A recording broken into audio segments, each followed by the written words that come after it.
오늘 저에게 주신 하나님의 말씀은 구약성경 잠언서 23장 17절 말씀입니다. 다 찾으셨으면 저희 함께 봉독하겠습니다. 내 마음으로 죄인의 형통을 부러워하지 말고 항상 여호와를 경외하라. 아멘. 기도하겠습니다. 하나님 아버지, 지난밤에도 하나님의 은혜 가운데 저희를 붙들어 주시고 오늘도 하나님의 복을 통하여서 주님 앞에 나올 수 있는 은혜를 허락하시니 감사드립니다. 저희들의 마음을 언제나 주의 말씀을 통하여 다스리게 하시고 하나님께서 주신 믿음 가지고 살아갈 수 있는 저희들 되게 하여 주옵소서. 간절히 바라옵고 예수님의 이름으로 기도하옵나이다. 아멘. 오늘은 영적 착시 현상이라는 제목으로 하나님 말씀 증거하겠습니다. 오늘 본문에서 솔로몬은 우리 성도들이 죄인의 형통을 부러워하지 말라 이렇게 가르치고 있습니다. 솔로몬이 이처럼 말한 가장 큰 이유는 이 죄인의 형통을 부러워하는 것은 결국 하나님을 향한 이 신앙이 흔들릴 수 있기 때문에 그렇습니다. 우리가 성경을 보면 이 죄인들의 형통을 보고 하나님을 향하여 원망하고 불평하였던 자들을 우리는 여럿 볼 수 있는데 우리 성도들의 신앙이 흔들릴 수 있는 이유가 거기에 있다라는 것입니다. 즉 평소에는 그토록 하나님을 잘 믿던 사람들도 악한 자들이 잘 되고 이 형통한 것을 보면 정말로 하나님이 살아계시며 공의로우신 분인가를 의심하게 되는 마음이 우리 안에서 일어나게 된다라는 것입니다. 하지만 이 결론부터 말해 이것은 분명한 오해이며 착각이다라는 겁니다. 그리고 이는 다음과 같은 사실을 생각해 보면 쉽게 알 수 있는데 우리가 이런 유원지나 어떤 놀이공원 같은 데 가보면 이 착각의 집이라는 그런 곳을 갈 때가 있습니다. 이 착각의 집. 근데 그런데 가보면은 뭐가 있냐면은 우리가 일반적인 상황에서는 볼 수 없는 기이한 현상들이 거기에서는 일어나고 있다라는 것입니다. 그러니까 물이 분명히 위에서 아래로 흘러야 되는데도 불구하고 그러한 착각의 집에 들어가면은 어떻게 되느냐? 아래에서 위로 올라가는 그러한 모습을 볼 수 있고 또 보통 물건이 공 같은 것이 이 둥근 물체가 언덕이 있으면 위에서 아래로 굴르는 게 맞는데 거기에서는 아래에서 위로 올라가는 거예요. 뭐 보고 있으면 아래에서 위로 올라가는 겁니다. 그러니까 뭐 제주도에 가면은 그런 길이 있다며요. 차가 분명히 오르막길에서 내리막길로 가야 되는데 이 내리막길에서 위로 올라가는 거예요. 그래서 사람들이 거기 보면서 뭐 도깨비 길이다 뭐 이렇게 말을 하지 않습니까? 근데 우리는 분명 그게 신기하게 보이기는 하는데 그게 하나의 착시 현상이라는 것을 우리는 알고 있습니다. 그러니까 보이는 것만 그렇게 보이는 것이 실제로는 그렇지 않다라는 것이죠. 그런데 이 세상을 이 죄인들이요 살아가면서 죄인들이 불법과 편법과 자신의 육신의 것들을 힘쓰면서 그들이 형통하게 보이는 것 있지 않습니까? 그것도 이와 마찬가지다라는 겁니다. 그러니까 이게 뭐냐? 영적 착시 현상과 같은 것이다라고 말씀드릴 수 있다는 것이죠. 사탄은 일시적으로 악인들이 형통을 누리며 영화를 누리게 합니다. 그리고 마치 그러한 그들의 형통이 영원히 계속될 것처럼 우리 성도들의 감각과 눈을 교묘히 속인다라는 것입니다. 그래서 우리로 영적 착시 현상에 빠지게 만드는 것이죠.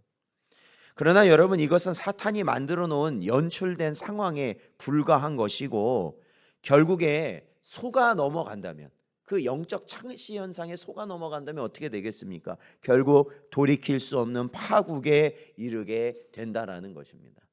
이러한 경우를 우리는 성경에서 여러 곳에서 보게 되는데, 특별히 하나님께서 이 약속의 땅 가나안으로 인도하실 때 이스라엘 백성을 출애굽을 시키지 않으십니까? 거기에서 하나님이 이 10가지의 재앙을 통해서 하나님의 능력의 손을 보이시고 결국 애굽에서 이스라엘 백성을 나오게 하시죠. 그리고 홍해 바다를 만났을 때는 어떻게 하십니까? 홍해 바다를 가르시죠. 그렇게 해서 나오게 하셨습니다. 그런데도 불구하고 이스라엘 백성이 가나안 땅을 앞두고 이 12정탐꾼을 보내게 됩니다. 그런데 거기서 보고 돌아온 10명의 정탐꾼은 뭐라고 말을 하느냐? 이 사탄이 연출해 놓은 이 영적 착시 현상에 빠져버리는 것이죠.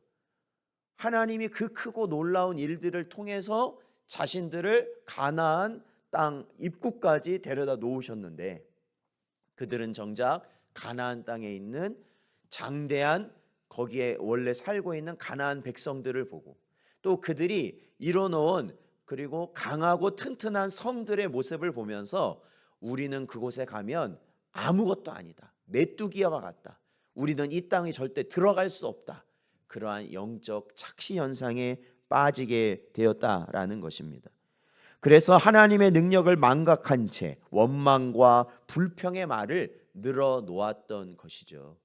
그런데 그 결과는 어떻게 됐느냐? 그들은 모두 가나안을 보지 못하고 광야에서 죽음을 맞이하는 불행에 처하게 되었다라는 것입니다.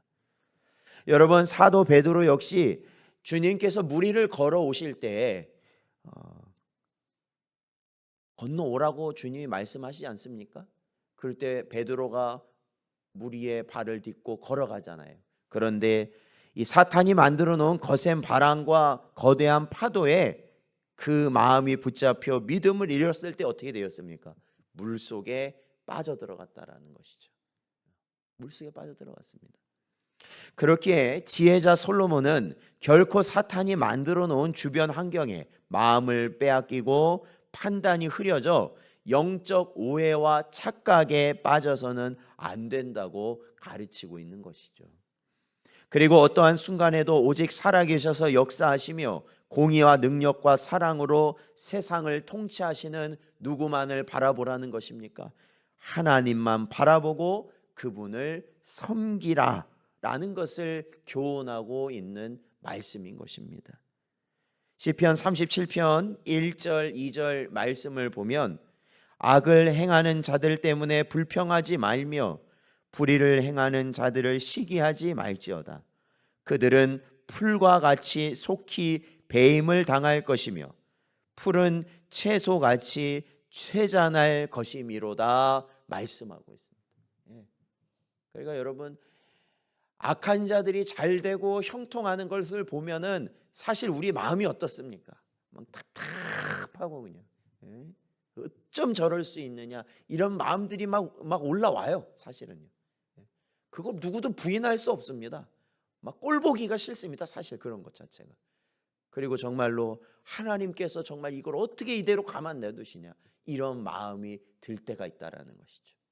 그러나 우리가요, 이러한 세상 아니겠습니까? 지금 살아가는 우리 세상이요. 그러할수록 우리가 이 새벽에 모여 말씀으로 시작하고 기도에 힘쓰고 우리가 예배하고 기도하는 것을 우리가 놓지 않는 이유는 뭐냐? 그들의 결국을 우리가 말씀을 통하여서 기도하는 가운데 깨닫게 되기 때문에 그렇습니다. 그렇죠?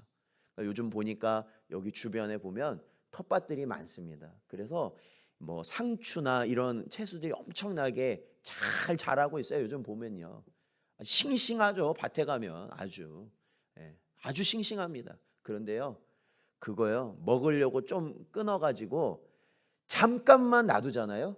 그러면 시들시들. 언제 싱싱했냐는 듯이 시들시들 해버립니다. 그게 누구의 모습과 같다고요? 악인의 형통함과 같다라는 것입니다. 우리는 그걸 깨달아야 하는 것이죠. 그러므로 사랑하는 성도 여러분, 지금 이 순간 아무리 죄인들이 잘되고 형통하는 것을 볼지라도 그 때문에 하나님의 공의를 의심해서는 안 됩니다.